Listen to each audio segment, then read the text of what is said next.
যেহেতু মানুষ যেহেতু পছন্দ করছি আমার হাতে কোনো নিয়ে গেছে আমার আমার সাথে নির্যাতন করছে আমি ওকে বারণ করতাম যে আমার কাছে আসতে না তারপরে আমার কাছে আসতো আমার হাত দিয়ে আমার পা দিত আমি যদি বারণ করতাম আমার চুল ধরতো চুল ধরে আমাকে মারতো আমার গলা চেপে ধরতো আমার সন্ধ্যা পর্যন্ত নিয়ে গেছে আমি আমার প্যারেন্টকে কথা বলতে পারিনি খালি ডাক্তার বদলতলা থানা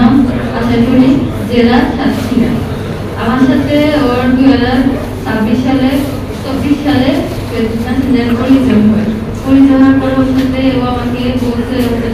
ট্রেন হচ্ছে আমি ওদের ট্রেন হয়ে ওর সাথে কথা বলি কথা বলার পরে ও আমাকে বলছে কি ও আমার পছন্দ করে আমার কাছে ভালো লাগবে ও আমার সাথে প্রেমের করতেছে আমাকে বসে থাকতে আমি রাজি হই নাই বিদায় ও আমার ফেসবুকের মধ্যে আমার ছবি ছিল আমাকে চমক দেয় যে আমার ছবিগুলো খারাপ ওর কাছে কি একটা ইয়ে আছে ও আমার ছবিগুলো খারাপ কিছু করে ও ছেড়ে দিব ফেসবুকের মধ্যে পরে আমি বাধ্য হয়ে ওর সাথে আমি সম্পর্কটা করি করার পরে কয়েকদিন আমরা এরকম কথা বলি কথা বলার 6 মাস পরেও আমাকে আমার সাথে দেখা করতে বলে পরে আমি বলছি দেখা করবো না পরে বলছি আমার ছবিগুলো ফেসবুকে ছেড়ে দিব পরে আমার সাথে আমি রাখি রাখাতে পরেও কিন্তু আমাকে নিয়ে যাবে এখানে আমি ওর সাথে দেখা করি দেখা করার পরে ও ওর বন্ধুর একটা বাড়িতে ওর বন্ধুর বাড়িতে আমাকে মূল জিনিসটা বলে তুমি কি চাচ্ছ এটা বলো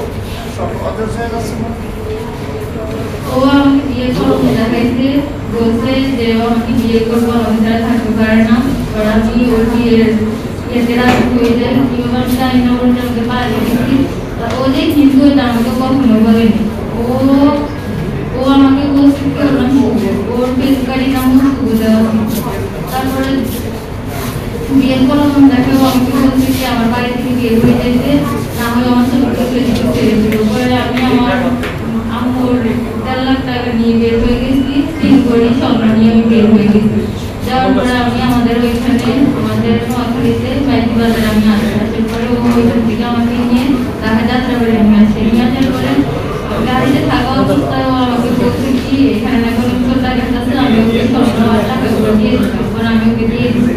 দেওয়ার পর আমি গাড়ি থেকে নামার পরে আমার পানি কীভাবে পাইছি আমি ওকে বলছি যে আমাকে পানি এনে দিচ্ছি পরে আমাকে খোলা পানি বোতল খোলা আমাকে পানি এনে দিচ্ছে পানিটা খোলা ছিল আর কালো কালারের ছিল আমি খাইছি পানি শুকাতে পাইছি দিচ্ছে তারপর আমার প্রচুর ঘুমাই যাচ্ছিল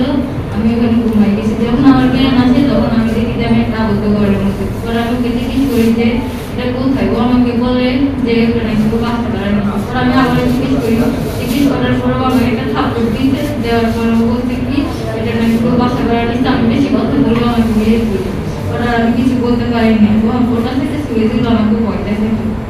পরে এখানে 20 দিন আমি ওখানে ছিলাম ও আমাকে শারীরিক নির্যাতন মানসিক নির্যাতন পছন্দ করছে আমার হাতে কোনো নিয়ে গেছে আমার আমার সাথে নির্যাতন করছে আমি ওকে বারণ করতাম যে আমার কাছে আসতে না তারপরে আমার কাছে আসতো আমার হাত দিয়ে আমার পা দিত আমি যদি বারণ করতাম আমার চুল ধরতো চুল ধরে আমাকে মারতো আমার গলা চেপে ধরতো আমার সন্ধ্যা পর্যন্ত নিয়ে গেছে আমি আমার প্যারেন্টকে কথা বলতে পারিনি 20 দিন আমার কিভাবে গেছে আমি নিজে জানি আমার প্যারেন্টের সাথে কথা বলতে পারিনি আমি সারা জীবন একটা ফিরতে কান্না করছি আমি আমার আম্মুর সাথে কথা বলার জন্য আমার প্যারেন্টের সাথে কথা বলার জন্য আমাকে ফোন পাইনি তারপরে এখানে 2 দিন ছিলাম শারীরিক নির্যাতন করছে আমাকে ঠিক মতো খাইতে দেয় না সকালে খাবার দিত না দুপুরের দিকে রাইতে দিত না একটু দিতে যাওয়া আমার ব্যাটিং করে না দিন আমার পিতা খাইতে গেছে ফিরে আমি আমার ফ্যামিলিকে দেখি না আমি খাইতে পারি না ঠিক করে ঘুমাতে পারি না আমার হাসবে না আমার সাথে শারীরিক নির্যাতন করছে ও তারপরে যখন আমার সাথে শারীরিক নির্যাতন করতে আসে তখন আমি ওর অঙ্গ থেকে আমি বুঝতে পারি যে ও হিন্দু কারণ আমি জিজ্ঞেস করি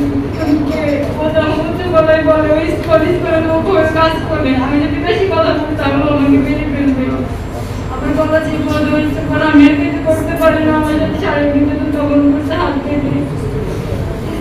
ইস্কনের কথা নিজের মুখে বুঝতে করার পরে